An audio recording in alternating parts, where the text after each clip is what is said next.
ಬೆಂಗಳೂರಲ್ಲಿ ಸುರಂಗ ಮಾರ್ಗ ನಿರ್ಮಾಣದ ವಿಷಯವಾಗಿ ಜಟಾಪಟಿ ನಡೆದಿದ್ದು DCM DK Shivakumar versus Bengaluru ದಕ್ಷಿಣ ಸಂಸದ ತೇಜಸ್ವಿ ಸೂರ್ಯ. ಸುರಂಗ ಯೋಜನೆ ವಿರುದ್ಧ ತೇಜಸ್ವಿ ಸೂರ್ಯ ಕಾನೂನು ರಾಜಕೀಯ ಫೈಟ್. ತೇಜಸ್ವಿ ಸೂರ್ಯ ವೇಸ್ಟ್ ಎಳಸು ಅಂತ ಡಿಸಿಎಂ ಡಿಕೆ ಶಿವಕುಮಾರ್ ಟೀಕಿಸಿದ್ರು.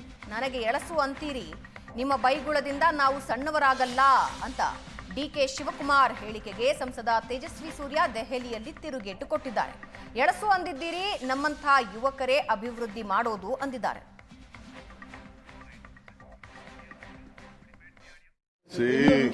ಅದಕ್ಕೆ ನಾನು ಹೇಳ್ತಾ ಇರೋದು ಎಳಸು ಅಂತ, ಖಾಲಿ ಟ್ರಂಕು ಅಂತ. 10 ರೂಪಾಯಿ ತಂದಿಲ್ಲ. ಆಯ್ತಪ್ಪ, ನಿನ್ಗೆ ಅಧಿಕಾರ ಇತ್ತಲ್ಲ, ನೀನೇನ್ ಮಾಡಿದ್ಯಾ? ನಿಮ್ ಗೌರ್ಮೆಂಟ್ ಏನ್ ಮಾಡ್ತು? ಎಷ್ಟು ಪಿಲ್ಲರ್ ಹಾಕಿದ್ದೀರಾ? ಎಷ್ಟು ಹಣ ತಂದಿದ್ದೀರಾ? ಮೆಟ್ರೋಲ್ಗೆ 12% 11% ದುಡ್ಡು ಕೊಡ್ತಾ ಇದ್ದಾರೆ. ಇವತ್ತೇನಾದ್ರು ಕೊಟ್ರೆ ಇದು ನಮ್ಮ ಸ್ಟೇಟ್ ಗೌರ್ಮೆಂಟ್ ಪ್ರತಿಯೊಂದು ಲ್ಯಾಂಡ್ ಕಾಂಪನ್ಸೇಷನ್ಸ್ ಮತ್ತೊಂದೆಲ್ಲ. ಸುಮ್ಮನೆ ಖಾಲಿ ಮಾತು. You don't match. ಅವ್ರ ಬಗ್ಗೆ ನನ್ನ ಹತ್ರ ಯಾವ ಪ್ರಶ್ನೆನೂ ಕೇಳಕ್ ಹೋಗಬೇಡಿ. Is waste material according to me. ನನಗೆ ವೇಸ್ಟ್ ಮೆಟೀರಿಯಲ್ ಅಂತ ಬೈದಿದ್ದೀರಿ, ಎಳಸು ಅಂತ ಬೈದಿದ್ದೀರಿ. ಇದು ವೈಯಕ್ತಿಕ ಟೀಕೆಗಳು. ಆದರೆ ನಾವು ಈ ಟನಲ್ ರೋಡ್ ಪ್ರಾಜೆಕ್ಟ್ ಬೆಂಗಳೂರಿಗೆ ಹೇಗೆ ಸಹಾಯ ಮಾಡ್ತಿದೆ ಅನ್ನುವಂಥ ಇದರಲ್ಲಿರುವಂಥ ಸಮಸ್ಯೆಗಳನ್ನು ಪ್ರಶ್ನೆ ಕೇಳಿದಾಗ ಅದಕ್ಕೆ ಮಾತ್ರ ತಾವು ಉತ್ತರ ಕೊಟ್ಟಿಲ್ಲ. ನಾನು ಈಗಲೂ ವಿನಂತಿ ಮಾಡ್ತಾ ಇದ್ದೀನಿ, ಯಾರು ನಿಮಗೆ ಇದ್ರ ಬಗ್ಗೆ ಐಡಿಯಾ ಕೊಟ್ಟಿದ್ದಾರೆ ಗೊತ್ತಿಲ್ಲ.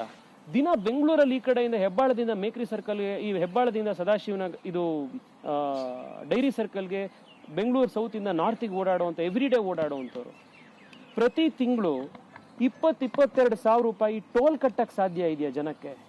ಯಾರಿಗೋಸ್ಕರ ಕಟ್ತಾ ಇದೀವಿ ಈ ಪ್ರಾಜೆಕ್ಟ್? ಎಳಸು ಅದು ಇದು ಅಂತ ಮಾತನಾಡಿದ್ದಾರೆ. ನಾನು ಬಹಳ ಗೌರವದಿಂದ ಅವ್ರಿಗೆ ಹೇಳಲಿಕ್ಕೆ ಇಚ್ಛೆ ಪಡ್ತೀನಿ. ದೇಶ ಕಾಯ್ತಾ ಇರುವಂತ, ಗಡಿಯಲ್ಲಿ ಹೋರಾಡ್ತಾ ಇರುವಂತವ್ರು ಎಲ್ಲ 22, 23, 24 ವರ್ಷದ ಯುವಕರು. ನೀವು ಯಾರಿಗೆ, ಈ ದೇಶದ ಯುವಕರಿಗೆ ಅವಮಾನ ಮಾಡ್ತಾ ಇದ್ದೀರಿ.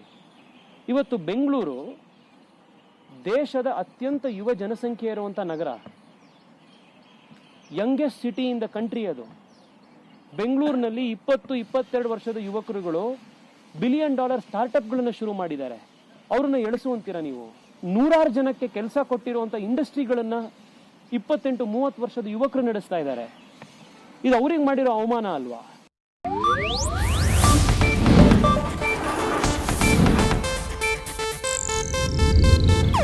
ಇದು ಏಷ್ಯಾನೆಟ್ ನ್ಯೂಸ್ ನೆಟ್ವರ್ಕ್ ಪ್ರಸ್ತುತಿ.